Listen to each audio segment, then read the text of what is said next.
Ryan, surprise, surprise, was massive R2, right?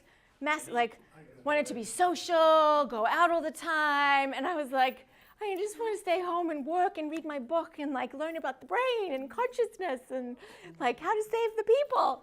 He's like, really? So I literally made him do this, and I sat him down, and we had to do it because I was like, we're so different and we're not getting each other. Check it that. So I'm like big R1, right? Like interconnected, like save the planet, you know, tree hugging hippie, like why are we all here? How does it all work? I wanted to like learn about people and give them tools. So it's like I like you. I do like people, but only when I'm understanding like why I can be of service, what I can teach you, and how it's going to apply to you. And then I'm like, I'm in. But if you want me to interact with you on a regular basis and like talk to you about all sorts of random things, like I'm tired. I'm not in. Make sense? Yeah. So it was really interesting for me too, to be like, okay, what kind of profession, what kind of business, what kind of events, what kind of situations do I need to put myself in to flourish and to thrive? So for you guys, same kind of thing applies, right? If you're using your whole brain, that's when you become more creative. That's when you become more of a marketing magnet. That's when you become really able to build rapport with people quickly. I don't know any of you from a bar of soap. I think you kind of like me a little bit more than you did in the beginning, right? You're a little bit more used to me now. I've hit all of your quadrants a couple of times. You've had a couple of drinks. But that's the bottom line, is like you don't need to know someone, and you just have to start appealing to what the brain needs. Because here's the thing about the brain, guys, is that it shuts down. You know how, have you ever had the people falling asleep on you when you're presenting? Oh my goodness, I hate it. And I learned that it's because when you make things complicated and you take it outside of the people's preferences, outside of their quadrants, the brain's sole purpose, right, it's burning serious calories. And so when it sees that it's going to have to burn a lot of calories just to understand what the person's talking about, it's like, mayday, mayday, like shut down. Houston, we have a problem, like fucking turn off. So you don't want to turn your people off. You want to keep them with you. And this is the only way to do it. Okay, where are we going? Oh, here's my guy again. I love him. So what if I don't have some of these preferences? You might be thinking like, okay, well, like what if I have a tiny R2 quadrant like you, Carrie? Or what if and these networking things kill me and I don't want to come to them and yay, I get a free ticket to go home. No, you have to keep coming to the meetup because you're building muscles. You're doing your leg lifts by coming, even if you have a small R2. If you have a large R2 quadrant and you're coming here because you're avoiding all of the L1 and the L2 things, like putting your systems in place, getting your credit checked, or like, you know, going through all the things, like leave the meetup, go home and start doing deadlifts in your L1 and your L2 quadrant.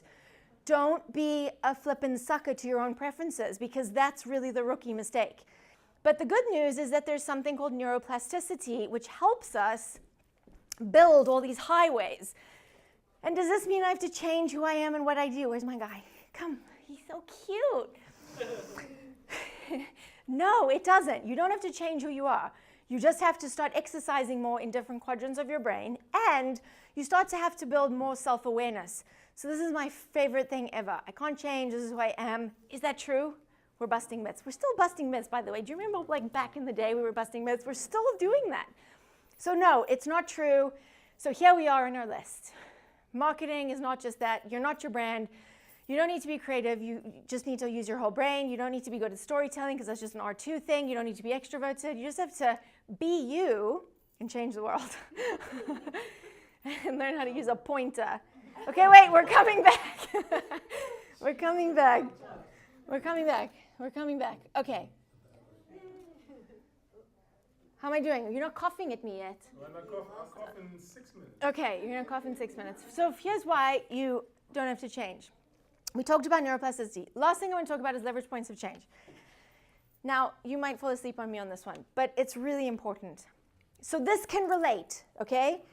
Like with the whole brain model, it can relate to how you are with people, how you write your copy and your marketing brochures, right? You're going to have to include the what, the why, the who, and the how, and the when. You're going to have to include all 4 of those things if you want to make sure that you're doing this right. This, too, can relate to yourself, your audience, or your brand. And the thing is that you got to go to the highest leverage point of change if you want to understand what drives behavior, consumer behavior, your own behavior. So everyone has a source of inspiration. Tell me what one of you or two of you, who's got a source of inspiration? What inspires you? You all named some of them, right? Like when you were like, I'm passionate about this. Right. Right, right. Or like, right, or you know, lose their credit, or matching. Oh, she's like matching.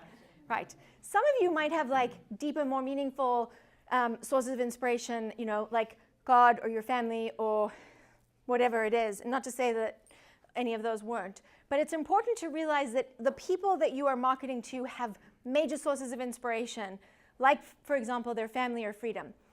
And they also have multiple identities that they hold, right? So how many of you are like a parent and an athlete, or like, right, you were a great one. What's your name? Garrett was a professional athlete, right? Golfer, and he's in stealth mode. He gave us like multiple identities, right? So even like I am in stealth mode is an identity, like I am in stealth mode. That means that he's gonna value different things in stealth mode than just like, I am Garrett, I'm a professional golfer. Does that make sense? So you have to understand that your people have multiple identities. Some of them are stay-at-home moms, some of them are divorced, some of them are getting divorced, some of them are holding on to the fact that they were married and now that they're getting, so they're all holding on to these identities, and therefore they have different value sets.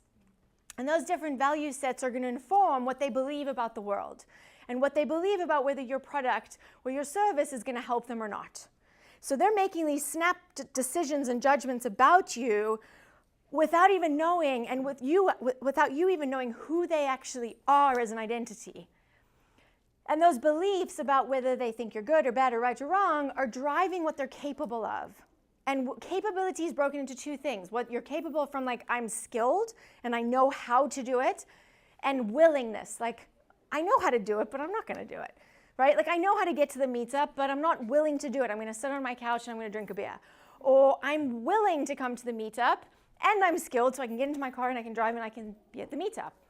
And those capabilities inform our behavior. Do we get into the car and come to the meetup, or do we stay on our couch? And then the behavior results in some type of an environment. Now, your brand, remember, also creates this, right? Like, so what is your brand inspiring for people? Who is your brand in the market? What does your brand say is important for people? What does your brand believe about what's possible? So your brand needs to inspire people, right? And tell other people what it believes and what they're capable of, or what it's capable of for them. You need to give life to your brand in order for it to speak for itself. Does that make sense?